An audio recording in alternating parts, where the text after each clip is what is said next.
Ini ide perpanjangan masa jabatan, penundaan pemilu tidak boleh terjadi, tidak mungkin terjadi, dan tidak akan terjadi. Jadi tidak akan, tidak mungkin, tidak boleh. Tidak boleh, tidak mungkin, tidak akan. Jadi saya dengan optimis berpendapat demikian. Karena amanat reformasi konstitusi kita, ide pertamanya ialah pembatasan kekuasaan. Maka tercermin di pasal 7 di perubahan pertama, bahwa presiden memegang jabatannya untuk 5 tahun dan dapat dipilih kali dalam jabatan ini. Hanya ada kata hanya. Itu kata hanya itu begitu diperdebatkan di MPR tempoh hari, itu serius itu, pakai kata hanya untuk 1 kali masa jabatan lagi, jadi cuma 2 kali turut-turut gitu loh. Dan itulah amanat reformasi konstitusi kita, maka tidak boleh dikhianati. Presiden pun sudah bersumpah dengan konstitusi yang membatasi itu, nggak boleh berkhianat itu. Nah, pasal 22E tegas lagi bilang pemilihan umum 5 tahun sekali. Nah, jadi kita akan melanggar amanat konstitusi baik pasal 7 maupun pasal 22 ayat 1 Undang-Undang Dasar maupun Sumpah Jabatan pasal 9 ayat 1. Dan lebih dari itu, itulah cita-citanya reformasi, memperbaiki sistem politik totalitarian dan otoritarian Indonesia.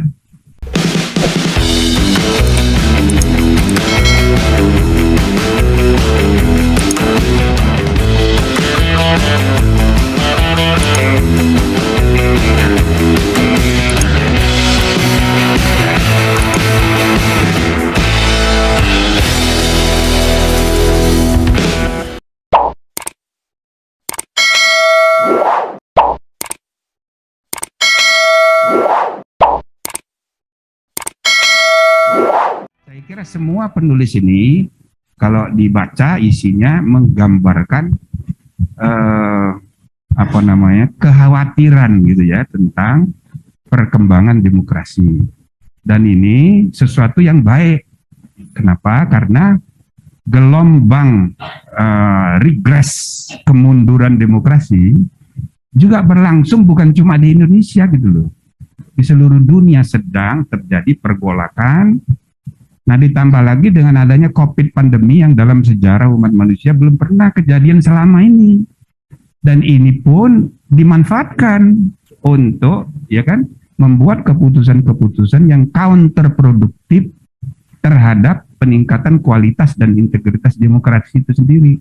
Dan ini terjadi di seluruh dunia. Misalnya gejala 3 periode itu bukan cuma di kita, maka ada istilah third termism. Di banyak negara mulai tahun 90-an termism itu berkembang. Banyak yang berhasil tapi banyak yang berdarah-darah. Tapi semuanya pun walaupun berhasil ya memperpanjang jabatan jadi 3 periode, tidak satu pun negara-negara itu masuk kualifikasi demokrasi yang bermutu. Enggak masuk. Nah, lebih dari itu negara-negara besar ada timbul juga kecenderungan election, ya kan? Election tapi tanpa pergantian kekuasaan. Jadi beberapa kali saya diundang menjadi pemantau internasional, contoh misalnya di Kamboja. Perdana Menteri Hun Sen itu sejak tahun 93 sampai sekarang lancar dia menang pemilu terus. Pemilunya bagus, pemilunya berkualitas secara pemilu. But democracy is not just about election. Itu loh, sistem politik itu bukan hanya urusan pemilu saja. Jadi pemilunya 5 tahun sekali, tapi Perdana Menterinya sampai kiamat nggak akan ganti, sampai dia meninggal. Gitu loh. Kenapa? Karena ada mekanisme yang dibuat sedemikian rupa, demokrasi, democratic election tanpa pergantian kekuasaan. That's not democracy. Demokrasi itu intinya ada pergiliran. Nah, kemudian yang lain adalah, saya jadi pemantau juga di Rusia, pilpres yang terakhir. Dia terpilih dengan sangat populer, 76% dengan 8 capres. 76%. Karena Putin itu sangat populer, padahal sudah dibatasi 2 periode, tapi tidak ada pembatasan yang tegas untuk kalinya. Sehingga sesudah 2 periode dia jadi Perdana Menteri sebentar, capres lagi, sudah terpilih keempat kali. Maka diperkirakan dia akan menjadi presiden seumur hidup juga. Jadi election, but no demokrasi, gitu kan? Tidak ada pergantian kekuasaan.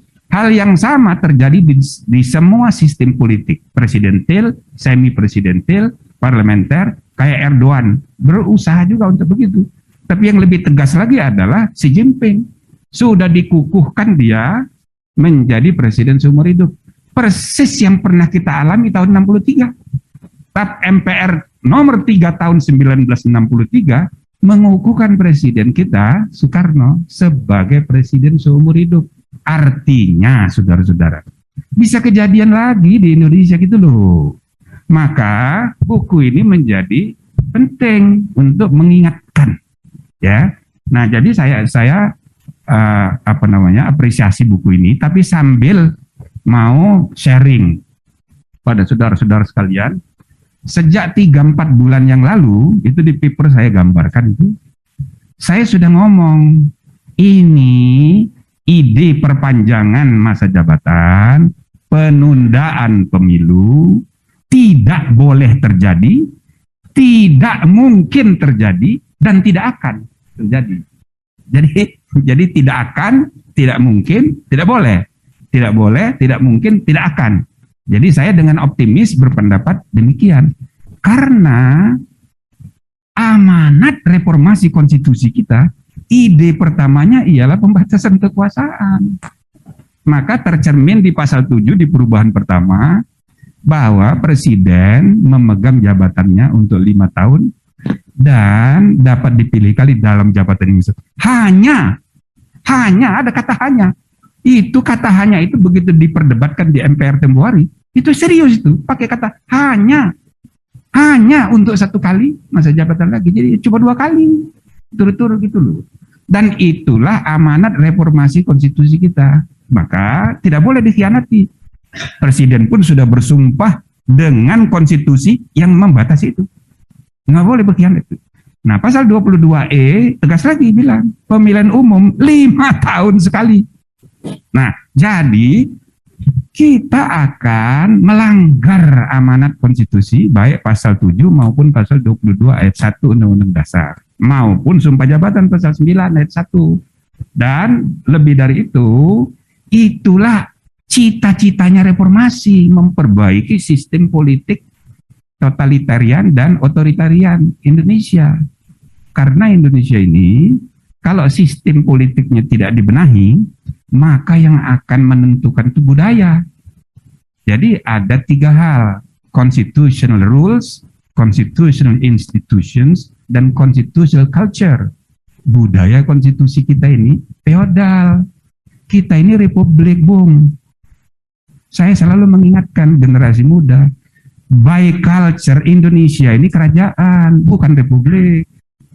Oke? Di BPUPKI, supaya saudara tahu, tidak banyak pasal undang-undang dasar yang diputik, tidak banyak. Karena mereka itu masih sama pikiran aspirasinya, ikhlas memikirkan kemerdekaan. Jadi nggak ada perdebatan yang sampai begitu rupa sehingga harus puting. Nggak banyak. Yang berat saja bentuk negara kesatuan atau federal, itu perdebatannya panjang sekali. Tapi begitu di BPUPKI, sepakat. NKRI, negara kesatuan dengan otonomi daerah. Selesai. Tapi begitu memperdebatkan soal republik atau bukan, itu ngotot 9 orang, saudara. Ketok-ketok meja. Saking ngototnya, solusinya cuma 1, puting. Maka pilihan republik atau kerajaan itu pakai puting. Maka saya selalu bilang, seandainya sebelum diputuskan dibikin referendum dulu, belum tentu republik menang. Kenapa? Republik itu bahasa apaan? Orang Jawa nggak ngerti, orang Sunda nggak ngerti. Nggak usah kan? Orang Madura kayak Pak Didi itu nggak ngerti juga tuh apa itu republik itu. Orang Aceh, orang Papua mana tahu, ya kan? Orang Sulawesi. Tapi kalau dibilang kesultanan, kerajaan, nah semua orang udah tahu. Jadi cognitive awareness rakyat Indonesia sudah ngerti. Dan itu adalah refleksi perilaku politik. Jadi waktu di voting cuma 6. yang memilih kerajaan, tapi tetap dia memilih kerajaan. Nah, yang memilih republik, nah itu yang elit, yang enlightened, educated. Itu 55 orang.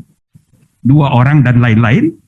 Satu memilihnya itu jumhuriyah, begitu ditanya apa maksudnya jumhuriyah? Ya pokoknya jangan kerajaan. Jumhuriyah itu bahasa Arab dari republik, republik juga.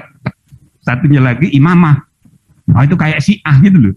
Nah, tapi nggak ada khilafah, nggak ada yang mikir-mikir khilafah. Itu kan ide kebelakangan itu. Nah, sedangkan yang satunya lagi tidak hadir.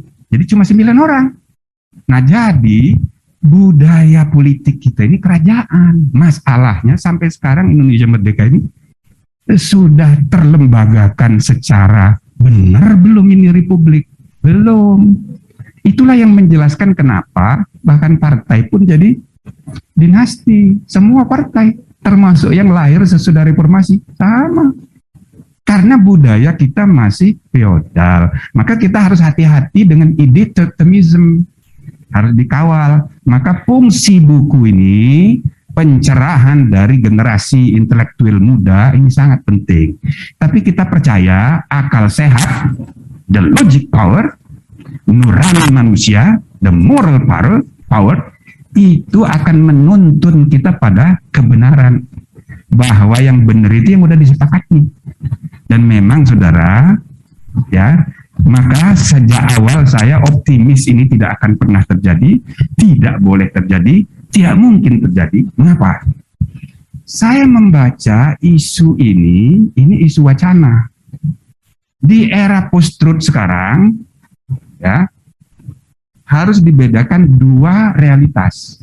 Satu, realitas wacana, realitas ide. Yang kedua, realitas real reality yang tercermin dalam keputusan, dalam tindakan bernegara. Ini 2 hal ini bisa saling mempengaruhi. Wacana bisa mempengaruhi keputusan, keputusan bisa mempengaruhi wacana, tapi bisa juga dia jalan sendiri-sendiri. Wacana jalan sendiri untuk apa? Untuk permainan wacana. Oke, laibun walahwun. Hidup ini permainan. Keputusan jalan sendiri.